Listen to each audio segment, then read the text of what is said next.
Hey guys, I just wanted to let you know that this is also Steffi's Spooky Stories. Obviously, this is my channel, but I'm also going to be sharing other stories with you of my life and stuff like that. And I had a really bad day today. Someone was literally rude to me on the phone. Long story short, basically said, "I don't give a shit." Without no, I'll rephrase. This is the exact words that came from this woman's mouth. I don't care that you're poor and that your mother's poor. I don't care about the way you live. I don't care if you're not living okay. You're not getting the money. You don't qualify. Okay, do you know how many banks and places and people that need help and all they say is, "We don't care that you're broke, you don't qualify." You know what? I'm the kindest person in the world, and I open this YouTube channel to be creative, but also to spread awareness and kindness. And you know what? This lady, I hope she has a bad day. Because you know what? She just set me off to have a bad day and was so unkind and had me crying. And, anyways, I thought I'd share a story with you from another unkind person. And I'm not trying to make this a sad sack story, but since we're on a bad note today, I'm going to tell you kind of a story about what happened. So here's a story from when I was going to university. So I was going to university in the United States because my college course was a transfer course. It was easier to go to the States for 2 years instead of staying in Canada for 3 years. So I did that. So I had to cross the border every day. Now, mind you, I only have one nose piercing now, and now that I'm getting older, I'm not really into huge piercings and stuff. But when I was a bit younger, I had a labret. I had one in each nostril. I had one here, a Medusa here. Now, I'm not sure at the time how many I had when I was crossing the border. It might have been multiple ones, different ones each day. But anyways, pretty much almost, not every day, but almost every day I was late for my first class. And my first teacher, he was a very strict teacher. And I almost got kicked out of that class because of the border police, if you want to call it. I think they're border police or border troops, whatever you want to call them. This is why I say don't judge a book by its cover. So every day I had to provide them with my passport, and I had paperwork showing I was going to school. Okay? That should have been enough for them to say, okay, go ahead. Plus I had this thing called a Nexus card where you can just go through and bypass cards, but you still have to talk to a border guard security guy. So I would say let's just say out of 10 days, about 7 days I got either pulled over. I would say, yeah, pulled over. That's a rough estimate. Okay. So I got pulled over 3 times that I'm aware of to get fingerprinted. Now, I don't know why they had to do this 3 times, because they should only have to do it once for it to be in the computer, but they did it 3 times. Now, I was dating this guy at the time who lived in a different city, so I always had my clothes in the back of my trunk, and one day they pulled me over to do a car search. Now, when they search your car, if they want, they can rip open everything. If they're looking for drugs or something, and I don't smoke weed, and my partner at the time did smoke weed, and I said, don't ever smoke weed in my car. If they find a roach or anything like that, they're going to hassle me. They can't arrest you for that, but they could hassle me. So, anyways, they had pulled me over, and thank God they didn't rip open my car, but I had new tires too. I had just bought new tires, so I had 2 tires in the back seat, 2 tires in the trunk, plus 2 bags of dirty laundry to bring home. So this border guy was going through the back of my car, through my clothes, my dirty clothes, and said, next time you cross this border, you better have this car cleaned out or you're not going to be allowed back over the border. And I'm surprised I didn't get my paperwork and my passport taken away, and scolded really bad because I was so upset. And I said, what, are you just angry that you have to go through my dirty underwear? I don't remember what happened after that. I don't remember what he said, but I remember saying that, and it was a bad day.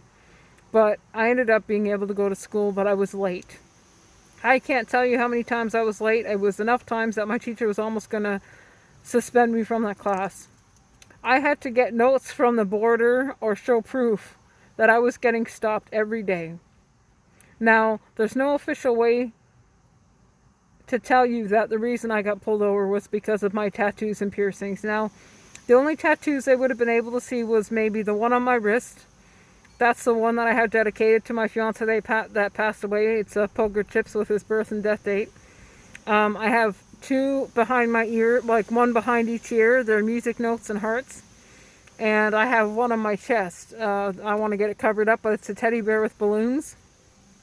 I got that stupid one when I was 17. It was one of those going through a phase tattoos, which I wish I had never gotten done.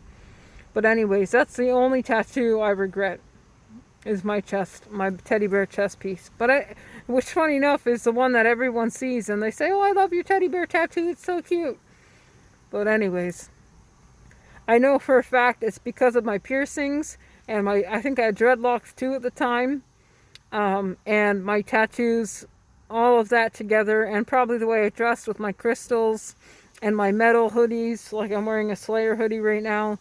All of that kind of stuff kind of made me look like, I don't know if you want to say a badass or like a bad person in their eyes. And I got pulled over so many times. And they made me wait and wait and wait in that damn building. They searched my car more than once, several times. The one incident that I just told you was just one incident. But they had gone through my car several times just looking and found nothing. And then they fingerprinted me a bunch of times. Sometimes they just stopped to ask me questions and stuff like that.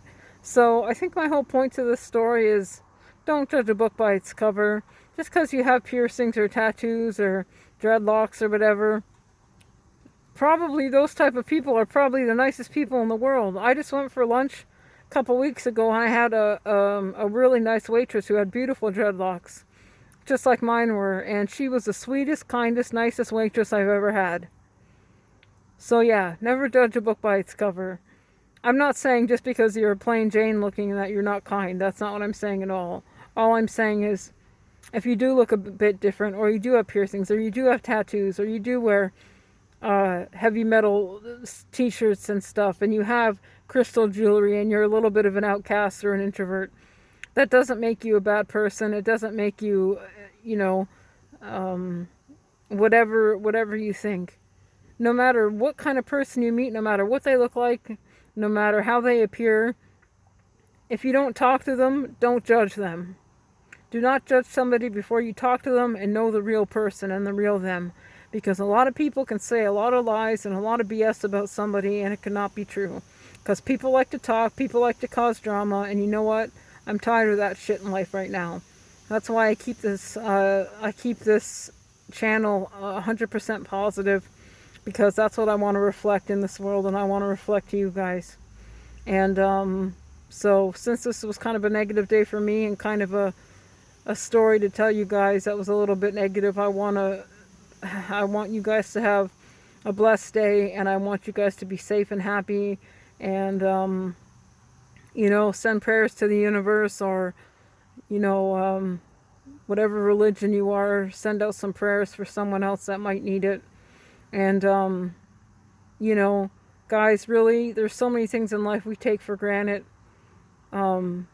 Things you don't even realize until they're gone.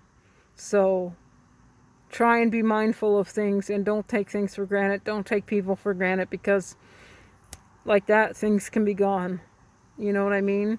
So on a happier note, I don't know. I just I don't want this to be a negative video, but I just hope you guys are doing well. I hope you're safe. I hope you're happy. And I will talk to you again soon.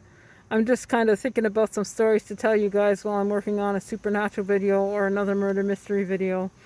Since I did a couple paranormal things and I'm going to be going down to the Kiefer Mansion and stuff like that, I'm going to probably work on some more murder mystery videos for you guys, and maybe some makeup tutorials.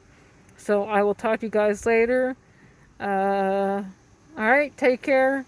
Be safe, be happy, be well. Talk to you later. Bye.